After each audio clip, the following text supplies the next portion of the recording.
Everyone good morning. आज हम पढ़ेंगे चैप्टर 2 का सेक्शन 13 विशेष न्यायिक मजिस्ट्रेट। इसमें सबसेक्शन कितने हैं? 3 हैं और इसमें परंतु दे रखा है 1। ठीक है, इसमें कह रहा है कि यदि केंद्रीय सरकार और राज्य सरकार उच्च न्यायालय से ऐसा करने का अनुरोध करती है। कैसा करने का अनुरोध करती है? किसी विशेष न्यायिक को, यहाँ पे विशेष न्यायिक मजिस्ट्रेट को नियुक्त करने का अनुरोध करती है, तो उच्च न्यायालय क्या करेगा? अन्य किसी व्यक्ति को जो सरकार के अधीन कोई पद धारण करता है, यानी किसके अधीन करता है? सरकार के अधीन कोई पद धारण करता है, या जिसने कोई पद धारण किया है, या उसने कोई ऑलरेडी पहले से ही पद धारण किया है किसी स्थानीय क्षेत्र में जो महानगर क्षेत्र नहीं है, विशेष मामलों या विशेष वर्ग के मामलों के संबंध में। यानी विशेष न्यायिक मजिस्ट्रेट है तो विशेष वर्ग के मामलों के लिए ही नियुक्त किया जा रहा होगा। द्वितीय वर्ग न्यायिक मजिस्ट्रेट को इस संहिता द्वारा या उसके अधीन प्रदत्त या प्रदत्त की जा सकने वाली सभी या कोई शक्तियाँ प्रदान कर सकता है। यानी इसका अर्थ क्या है? सबसे पहला पॉइंट, यहाँ तक का पॉइंट का अर्थ निकल रहा है इस जगह तक कि केंद्र सरकार और राज्य सरकार ने उच्च न्यायालय से अनुरोध किया कि भाई एक विशेष न्यायिक मजिस्ट्रेट नियुक्त कर दीजिए। उसके बाद उच्च न्यायालय ने नियुक्त करने के लिए बनाया। अब उच्च न्यायालय को ही अधिकार दिया कि आप ही उसकी योग्यता का निर्धारण करो। तो उच्च न्यायालय ने उसकी जो योग्यताएं डिसाइड की हैं, वो योग्यता क्या है कि वो सरकार के पद के अधीन होना चाहिए। कोई उसने पद धारण कर रखा हो या उसने पद धारण किया है, कभी किया था, उसके स्थानीय क्षेत्र में जो महानगर क्षेत्र नहीं है, मगर कहाँ पे करेगा नियुक्त विशेष न्यायिक मजिस्ट्रेट को? जो महानगर क्षेत्र नहीं है। क्योंकि महानगर क्षेत्र में क्यों नहीं करेगा नियुक्त? क्योंकि महानगर क्षेत्र में विशेष महानगर मजिस्ट्रेट नियुक्त होगा। विशेष महानगर मजिस्ट्रेट का प्रोविज़न भी आगे हमारा सेक्शन किस में दे रखा है? सेक्शन 18 में हमारा विशेष महानगर मजिस्ट्रेट के बारे में बताया हुआ है। इसलिए महानगर क्षेत्र के अलावा जो क्षेत्र होंगे वहाँ पे विशेष न्यायिक मजिस्ट्रेट नियुक्त होगा, लेकिन जो महानगर क्षेत्र होगा वहाँ पे महानगर मजिस्ट्रेट नियुक्त होगा। ठीक है, यहाँ तक इतनी बात हो गई। उसके बाद द्वितीय वर्ग न्यायिक मजिस्ट्रेट को, किसको? द्वितीय वर्ग न्यायिक मजिस्ट्रेट को इस संहिता द्वारा या उसके अधीन प्रदत्त की जा सकने वाली सभी या कोई शक्तियाँ प्रदान कर सकता है। यानी किसको? यहाँ पे कौन हो सकता है विशेष न्यायिक मजिस्ट्रेट नियुक्त? द्वितीय वर्ग न्यायिक मजिस्ट्रेट। द्वितीय वर्ग न्यायिक मजिस्ट्रेट को सारी शक्तियाँ विशेष मामलों या विशेष वर्ग के मामलों के संबंध में द्वितीय वर्ग न्यायिक मजिस्ट्रेट को इस संहिता द्वारा, जो इस कोड के द्वारा उसके अधीन प्रदत्त की जा सकने वाली सभी या कोई भी शक्ति प्रदान कर सकता है। कौन कर सकता है प्रदान? यहाँ पे उच्च न्यायालय प्रदान कर सकता है। किसको कर सकता है? द्वितीय वर्ग न्यायिक मजिस्ट्रेट को करेगा। तो यानी अर्थ यहाँ पे अगर एक निकालें तो इसका अर्थ ये हो गया कि उच्च न्यायालय ने जो योग्यता डिसाइड करी, तो वो कम से कम जिसको वो विशेष न्यायिक मजिस्ट्रेट नियुक्त कर रही है वो द्वितीय वर्ग न्यायिक मजिस्ट्रेट की श्रेणी का व्यक्ति तो होना ही चाहिए। अब परंतु में यहाँ पे ये बात डिफाइन कर दी है, परंतु ऐसी कोई शक्ति किसी व्यक्ति को प्रदान नहीं की जाएगी जब तक कि उसके पास विधिक मामलों के संबंध में ऐसी अहिर्ता का अनुभव ना हो जो उच्च न्यायालय नियमों द्वारा विनिर्दिष्ट करे। यानी यहाँ पर उसने ये बात डिफाइन कर दी, कम से कम उसके पास इतनी योग्यता, तो विधि की योग्यता उसके पास होनी चाहिए, विधिक मामलों से संबंधित उसके पास योग्यताएं होनी चाहिए, तभी वो विशेष न्यायिक मजिस्ट्रेट नियुक्त हो सकता है। ठीक है, अब इसके सबसेक्शन 2 कह रहा है। सबसेक्शन 2 से देखो कई बार क्वेश्चन बनता है, क्योंकि सबसेक्शन 2 कह रहा है ऐसे मजिस्ट्रेट विशेष न्यायिक मजिस्ट्रेट कहलाएंगे। और उस समय कैसे मजिस्ट्रेट कहलाएंगे विशेष न्यायिक मजिस्ट्रेट? जैसे हमने ऊपर नियुक्ति के बारे में बता दिया गया और इस टाइप से, इस प्रक्रिया से नियुक्त कर दिया गया, तो उन्हें क्या कहा जाएगा? विशेष न्यायिक मजिस्ट्रेट कहा जाएगा।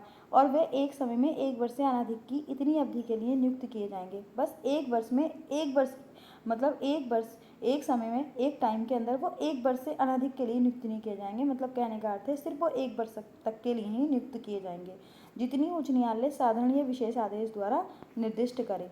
ठीक है, समझ में आ गई बात। अब सेक्शन इसका सबसेक्शन 3 कह रहा है उच्च न्यायालय किसी विशेष न्यायिक मजिस्ट्रेट को अपनी स्थानीय अधिकारिता के बाहर, जो उच्च न्यायालय है, विशेष न्यायिक मजिस्ट्रेट, अगर विशेष न्यायिक मजिस्ट्रेट मान लीजिए, एग्जाम्पल ले लीजिए, किसी क्षेत्र का उसको अधिकारिता दे दी कि आपको सिर्फ ओनली इतने 10 मीटर के एरिया में या 100 मीटर के एरिया में या 1000 स्क्वायर मीटर के एरिया में आपको काम करना है।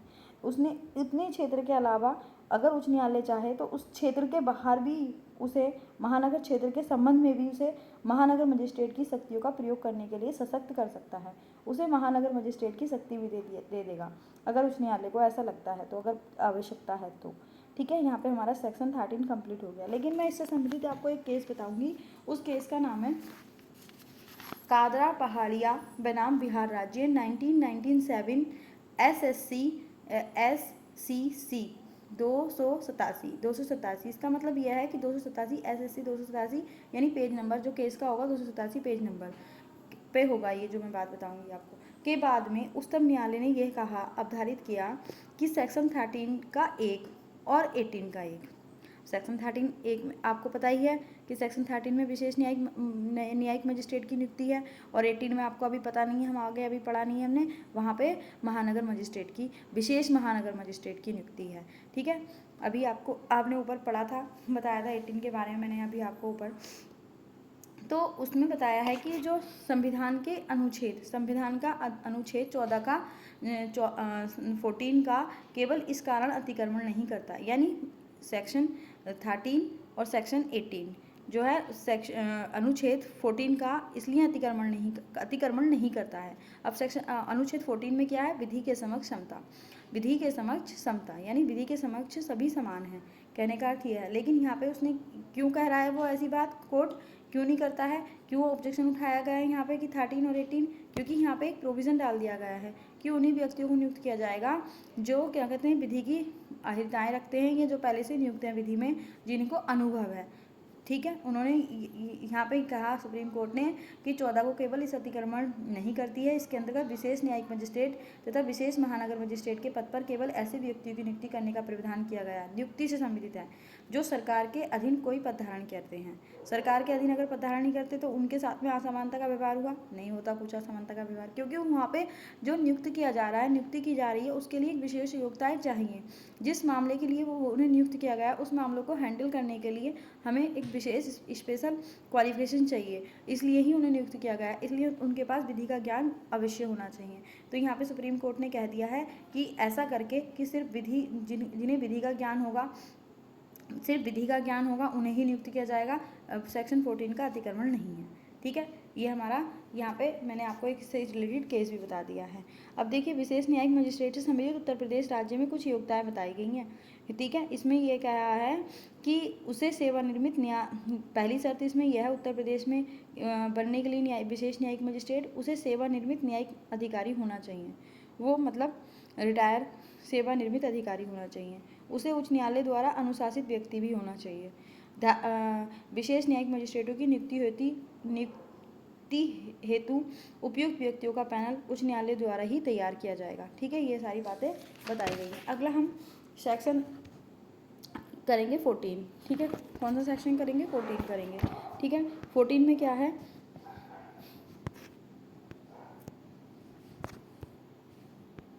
सेक्शन 14 में हमारा न्यायिक मजिस्ट्रेटों की स्थानीय अधिकारिता से संबंधित मामले आते हैं। अब यहाँ पे देखिए, सबसे पहले हमारा इसमें आ जाएगा उच्च न्यायालयों के नियंत्रण के अधीन रहते हुए मुख्य न्यायिक मजिस्ट्रेट समय समय पर उन क्षेत्रों की स्थानीय सीमाएं परिनिश्चित कर सकता है। उच्च न्यायालयों के नियंत्रण के अधीन रहते हुए, यानी नियंत्रण के अधीन रहेगा मुख्य न्यायिक मजिस्ट्रेट। कौन रहेगा नियंत्रण के अधीन, मुख्य न्यायिक मजिस्ट्रेट रहेगा। समय समय पर उन क्षेत्रों की स्थानीय परिसीमाएं परिनिश्चित कर सकता है जिसके अंदर धारा 11 और धारा 13 के अधीन नियुक्त मजिस्ट्रेट उन सब शक्तियों का या उनमें से किन्हीं का प्रयोग कर सकेंगे जो इस संहिता के अधीन उसमें निहित की जाएंगी। यानी उच्च न्यायालय के नियंत्रण के अधीन रहते हुए मुख्य न्यायिक मजिस्ट्रेट समय समय पर उन क्षेत्रों की स्थानीय सीमाएं परिनिश्चित कर सकता है कि मैंने स्थानीय अधिकारिता के बारे में बताया आपको कि देखिए यहाँ पे है न्यायिक मजिस्ट्रेट की स्थानीय अधिकारिता। सबसे पहले हम यहाँ पे स्थानीय अधिकारिता को डिफाइन कहाँ पे किया गया है, पीछे हम रिकॉल कर लेते हैं, 2J में डिफाइन किया गया है स्थानीय अधिकारिता को। स्थानीय अधिकारिता का अर्थ क्या होता है, स्थानीय अधिकारिता का अर्थ होता है कि जैसे कोई विशेष न्यायिक मजिस्ट्रेट है, उसके लिए जिस क्षेत्र के अंदर वो अपनी सभी शक्तियों का प्रयोग कर सकता है वही उसकी स्थानीय अधिकारिता कहलाती है। अब यहाँ पे बताया गया है कि उच्च न्यायालय के नियंत्रण के अधीन रहते हुए मुख्य न्यायिक मजिस्ट्रेट जो होगा वो समय समय पर उन क्षेत्रों की स्थानीय सीमाएं निश्चित कर सकता है। कौन कर रहा है, मुख्य न्यायिक मजिस्ट्रेट निश्चित कर रहा है कि जिनके अंदर धारा 11 में कौन थे, हमारे न्यायिक मजिस्ट्रेटों के न्यायालय थे, और धारा 13 के अंदर हमारे विशेष न्यायिक मजिस्ट्रेट जो अभी हमने पढ़ा है के अधीन उनके लिए नियुक्त मजिस्ट्रेट उन सब शक्तियों का या उनमें से किन्हीं का प्रयोग कर सकेंगे जो इस संहिता के अधीन विहित की गई हैं। मुख्य न्यायिक मजिस्ट्रेट किन लोगों के लिए किन मजिस्ट्रेट के लिए परिसीमाएं निश्चित कर रहा है, स्थानीय अधिकारिता निश्चित कर रहा है। एक तो धारा 11 वाले मजिस्ट्रेट न्यायिक मजिस्ट्रेटों के न्यायालय के लिए और विशेष न्यायिक मजिस्ट्रेटों के न्यायालय के लिए स्थानीय अधिकारिता जो निश्चित कर रहा है वो न्यायिक मजिस्ट्रेट मुख्य न्यायिक मजिस्ट्रेट कर रहा है निश्चित, और किसके आदेश पे कर रहा है, किसके नियंत्रण के अधीन रहते हुए कर रहा है, उच्च न्यायालय के नियंत्रण के अधीन रहते हुए कर रहा है। परंतु विशेष मजिस्ट्रेट का न्यायालय उस स्थानीय क्षेत्र के भीतर जिसके लिए वह स्थापित किया गया है किसी स्थान में अपनी बैठक कर सकता है। विशेष न्याय का मजिस्ट्रेट जो है वो न्यायालय उस स्थानीय क्षेत्र के भीतर जिसके लिए वह स्थापित किया गया अपनी उस स्थान में कहीं पे भी बैठक कर सकता है। ऐसे परिनिश्चय द्वारा जैसा उपबंधित हो उसके सिवाय प्रत्येक ऐसे मजिस्ट्रेट की अधिकारिता और शक्तियों का विस्तार जिले में सर्वत्र होगा। सेकंड कह रहा है कि उसकी शक्तियों का जो विस्तार होगा वो जिले में सर्वत्र होगा जहाँ पे उसकी स्थानीय अधिकारी परिनिश्चित कर दी गई है। अब यहाँ पे कहा है कि धारा 11 और 13 और 18। अब देखिए 11 रिकॉल कर लेते हैं। 11 में न्यायिक मजिस्ट्रेटों के न्यायालय, 13 में विशेष न्यायिक मजिस्ट्रेटों के न्यायालय, 18 में विशेष महानगर मजिस्ट्रेट के अधीन। यहाँ पे हमने रिकॉल कर लिए तीनों के अधीन नियुक्त मजिस्ट्रेट की स्थानीय अधिकारिता का विस्तार यथास्थिति उस जिले या महानगर क्षेत्र के जिसके भीतर वह मामूली तौर पर अपनी बैठक करता है बाहर किसी क्षेत्र तक, वहाँ इस संहिता में सेशन न्यायालय मुख्य न्यायिक मजिस्ट्रेट या मुख्य महानगर मजिस्ट्रेट के प्रति निर्देशों का ऐसे मजिस्ट्रेट के संबंध में जब तक कि संदर्भ में अन्यथा उपेक्षित न हो यह अर्थ लगाएगा कि वह उसकी स्थानीय अधिकारिता के संपूर्ण क्षेत्र के भीतर उक्त जिले या महानगर क्षेत्र के संबंध में अधिकारिता का प्रयोग करने वाले यथास्थिति सेशन न्यायालय मुख्य न्यायिक मजिस्ट्रेट या महानगर मजिस्ट्रेट के प्रति निर्देश है।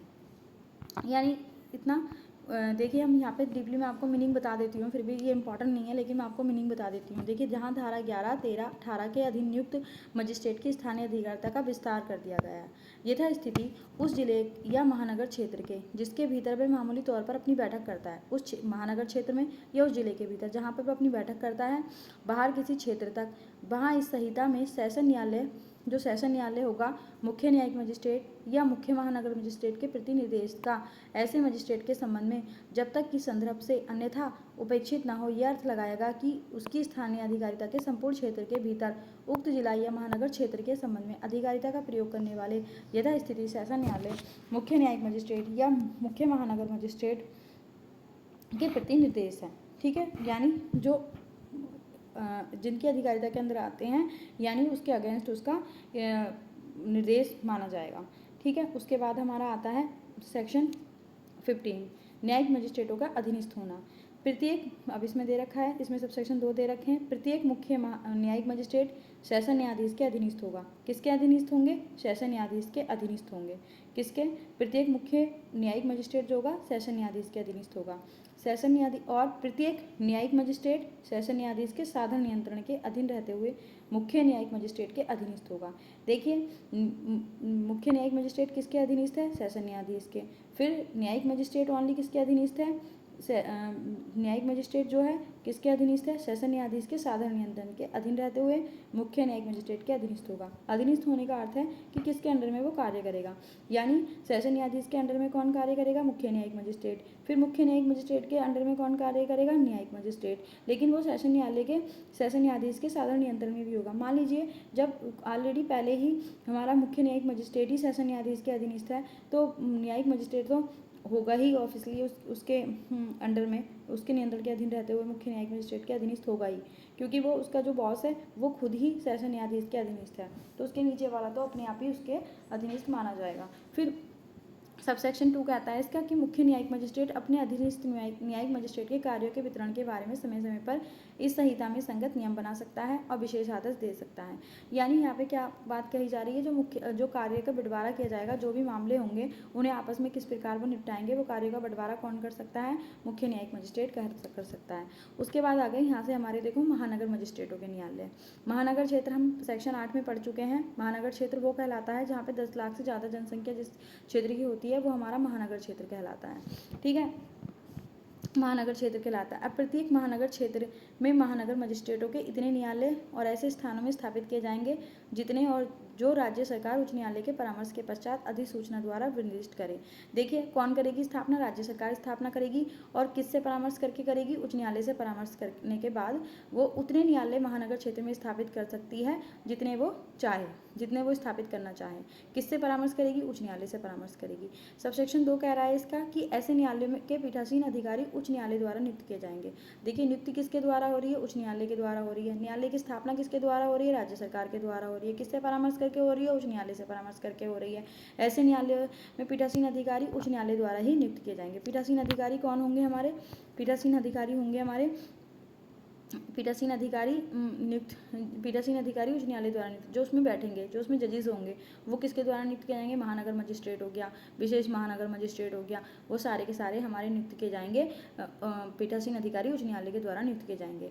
ठीक है, प्रत्येक महानगर मजिस्ट्रेट की अधिकारिता और शक्तियों का विस्तार महानगर क्षेत्र में सर्वत्र होगा, संपूर्ण महानगर क्षेत्र में सर्वत्र होगा। ठीक है, उसके बाद सेक्शन 17 है मुख्य महानगर मजिस्ट्रेट और अपर मुख्य महानगर मजिस्ट्रेट। ठीक है, मुख्य महानगर मजिस्ट्रेट और अपर मुख्य महानगर मजिस्ट्रेट आ गया। अब उच्च न्यायालय अपनी स्थानीय अधिकारिता के भीतर प्रत्येक महानगर क्षेत्र के संबंध में एक महानगर मजिस्ट्रेट को ऐसे महानगर क्षेत्र का मुख्य महानगर मजिस्ट्रेट नियुक्त करेगी। न्यायालय स्थापित कर दिए, राज्य सरकार ने मजिस्ट्रेट स्थापित कर दिए, उसके अंदर पीठासीन अधिकारी नियुक्त कर दिए। अब वो पीठासीन अधिकारी जितने भी नियुक्त हुए थे उनमें से कौन करेगी नियुक्त, उच्च न्यायालय क्या करेगा, उन एक में से जितने भी महानगर क्षेत्र के मजिस्ट्रेट थे उनमें से एक को मुख्य महानगर मजिस्ट्रेट नियुक्त कर देगी, जिसके अंडर में सभी महानगर मजिस्ट्रेट आएंगे। उसके बाद उच्च न्यायालय किसी महानगर मजिस्ट्रेट को अपर महानगर मजिस्ट्रेट नियुक्त कर सकता है। ठीक है ना, उच्च न्यायालय क्या कर सकता है, किसी महानगर मजिस्ट्रेट को क्या कर सकती है, अपर महानगर मजिस्ट्रेट नियुक्त कर सकता है। अपर फिर ऐसे मजिस्ट्रेट को इस संहिता के अधीन 10वीं परिवद किसी अन्य विधि के अधीन महानगर मजिस्ट्रेट की सब या कोई शक्तियाँ जिनका उच्च न्यायालय निर्देश दे होंगी, उसके पास वो सभी शक्तियाँ होंगी। जब तक शक्तियाँ नहीं होंगी तो मजिस्ट्रेट नियुक्त करने का फायदा क्या। क्यों नियुक्त किया जाता है किसी को, क्योंकि कोई पावर में आने के बाद, कोई किसी पद पर नियुक्त होने के बाद उसके पास शक्तियाँ आ जाती हैं, जिन शक्तियों का प्रयोग करके वो कार्य करता है। अगर उसके पास शक्ति नहीं होगी तो वो कार्य कैसे करेगा। ठीक है, उसके बाद सेक्शन 18 आता है हमारा विशेष महानगर मजिस्ट्रेट, जो बार बार हमने पीछे पढ़ा भी है। ठीक है, विशेष महानगर मजिस्ट्रेट। विशेष महानगर मजिस्ट्रेट में क्या आता है, यदि केंद्रीय या राज्य सरकार उच्च न्यायालय से ऐसा करने के लिए अनुरोध करती है तो उच्च न्यायालय किसी व्यक्ति को किसने, यहाँ पे भी विशेष, वहाँ पे जो विशेष न्यायिक मजिस्ट्रेट के बारे में भी किसने करी थी अनुरोध, उच्च न्यायालय, केंद्र सरकार और राज्य सरकार ने अनुरोध करा था। यहाँ पे भी विशेष महानगर मजिस्ट्रेट की नियुक्ति के लिए भी कौन कर रही है अनुरोध, केंद्र और राज्य सरकार उच्च न्यायालय से अनुरोध कर रही है। अब उच्च न्यायालय क्या करेगा, किसी व्यक्ति को जो सरकार के अधीन कोई पद धारण करता है, वही वाली योग्यता है, जो सरकार के अधीन कोई पद धारण करता है, जिसने कोई पद धारण किया हुआ है, क्या करता है या किया था पहले कभी पर अब नहीं करता, ये इस समय करता है या किया था उसने, तो अपनी स्थानीय अधिकारिता के भीतर किसी महानगर क्षेत्र के विशेष मामलों के या विशेष वर्ग के मामलों के संबंध में महानगर मजिस्ट्रेट को इस संहिता द्वारा या उसके प्रदत्त या प्रदान की जा सकने वाली सभी या कोई शक्तियाँ प्रदान कर सकता है। महानगर क्षेत्र के विशेष मामलों के विशेष वर्ग के मामलों के संबंध में महानगर मजिस्ट्रेट को, वहाँ पे किसको नियुक्त किया जा रहा था, द्वितीय वर्ग मजिस्ट्रेट को, लेकिन यहाँ पे किसको नियुक्त किया जा रहा है, महानगर मजिस्ट्रेट को नियुक्त किया जा रहा है। किसको नियुक्त किया जा रहा है, महानगर मजिस्ट्रेट को विशेष महानगर मजिस्ट्रेट के पद पर नियुक्त किया जाएगा। उच्च न्यायालय या हिताय उसकी डिसाइड करेगा, जैसे कि विशेष न्यायिक मजिस्ट्रेट की नियुक्ति की थी सेक्शन 13 में। सेक्शन 13 इसमें भी एक परंतुक दे रखा है, उसमें भी एक परंतुक दे रखा है कि वहाँ पे ही परंतुक में क्या कह रखा था, जिसे न्यायिक मजिस्ट्रेट नियुक्त किया जाएगा उसको विधि के मामलों के संबंध में अहिता और अनुभव होना चाहिए। यहाँ पे भी उसने ये कह दिया कि यहाँ पे भी उसको विधि के मामलों में अनुभव और अहिताएँ होनी चाहिए, और ये जो नियम डिसाइड करेगा, कौन डिसाइड करेगा, उच्च न्यायालय डिसाइड करेगा। उसके बाद इसका सबसेक्शन 2 कहता है कि ऐसे मजिस्ट्रेट विशेष महानगर मजिस्ट्रेट कहलाएंगे, ऐसे मजिस्ट्रेट विशेष महानगर मजिस्ट्रेट कहलाएंगे और एक समय में 1 वर्ष से अनधिक की, वहाँ पे कितने समय के लिए नियुक्त हो रहा था, 1 वर्ष के लिए नियुक्त हो रहा था, और विशेष महानगर मजिस्ट्रेट भी 1 ही वर्ष के लिए नियुक्त हो रहा है। ठीक है, उच्च न्यायालय साधारण या विशेष आदेश द्वारा निर्दिष्ट करे। अब यहाँ पे सबसेक्शन 3 आ रहा है, यथा स्थिति उच्च न्यायालय उच्च न्यायालय या राज्य सरकार किसी महानगर मजिस्ट्रेट को महानगर क्षेत्र के बाहर किसी स्थानीय क्षेत्र में प्रथम वर्ग के न्यायिक मजिस्ट्रेट की शक्तियों के प्रयोग करने के लिए सशक्त कर सकती है। यानी जो महानगर मजिस्ट्रेट होगा, यानी उच्च न्यायालय जो है राज्य सरकार को किसी महानगर मजिस्ट्रेट को महानगर क्षेत्र के बाहर भी, जैसे कि न्यायिक मजिस्ट्रेट को महानगर क्षेत्र में शक्तियाँ प्रयोग करने के लिए दे दी थी महानगर मजिस्ट्रेट की, इसी तरह से यहाँ पे जो विशेष महानगर मजिस्ट्रेट है उसे शक्तियों का प्रयोग करने के लिए प्रथम वर्ग न्यायिक मजिस्ट्रेट की शक्तियाँ प्रदान कर दी हैं। किसने कर दी? उच्च न्यायालय ने प्रदान कर दी। यहाँ पे हमारा सबसेक्शन हमारा 18 भी कंप्लीट हो जाता है। अब हम सेक्शन हमारा 18 कंप्लीट हो गया। अब हम सेक्शन करते हैं 19। सेक्शन 19 करते हैं महानगर मजिस्ट्रेटों की अधीनस्था। किसके अधीनस्थ होंगे ये?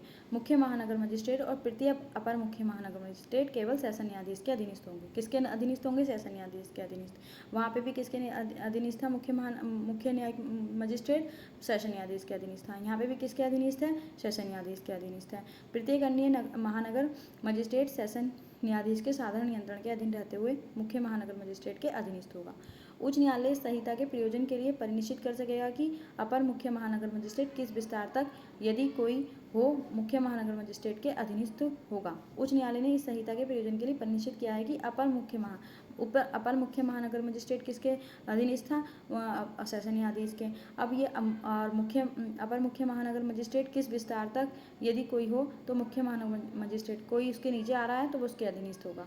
मुख्य महानगर मजिस्ट्रेट महानगर मजिस्ट्रेटों के कार्यों के वितरण। अब यहाँ पे जो मुख्य महानगर मजिस्ट्रेट है वो महानगर मजिस्ट्रेटों में, जितने भी महानगर मजिस्ट्रेट हो उनमें कार्य के वितरण के बारे में अपर मुख्य महानगर मजिस्ट्रेट को कार्य के आवंटन के बारे में समय समय पर इस संहिता में संगत नियम बना सकेगा और विशेष आदेश दे सकेगा। नियम मुख्य महानगर मजिस्ट्रेट कौन बना रहा है? मुख्य महानगर मजिस्ट्रेट। महानगर मजिस्ट्रेटों में कार्यों के वितरण के बारे में अपर मुख्य महानगर मजिस्ट्रेट को कार्यों के आवंटन के बारे में समय समय पर इस संहिता में संगत नियम बना सकेगा या विशेष आदेश दे सकेगा।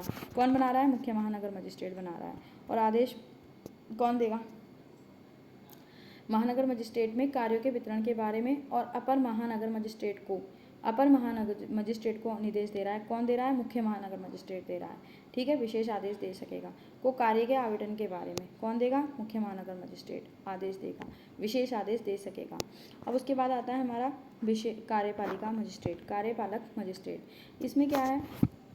कार्यपालक मजिस्ट्रेट ये राज्य सरकार, यहाँ पे आपको जहाँ पीछे आपने सारा पढ़ा था सब जगह पर नियुक्ति कौन कर रही थी, स्थापित कौन कर रही थी। अब देखिए यहाँ पे थोड़ा चेंज मिलेगा, पीछे से वहाँ पे सेम था लेकिन यहाँ पे चेंज मिलेगा। अब यहाँ पे पहला सबसेक्शन, इसमें सेक्शन कितने हैं? 5 सबसेक्शन है 20 के। पहला सबसेक्शन कह रहा है राज्य सरकार प्रत्येक जिले और प्रत्येक महानगर क्षेत्र में उतने व्यक्तियों को, प्रत्येक जिले में भी और प्रत्येक महानगर क्षेत्र में भी उतने व्यक्तियों को जितने वह उचित समझे कार्यपालिका मजिस्ट्रेट क्या कर सकती है? नियुक्त कर सकती है।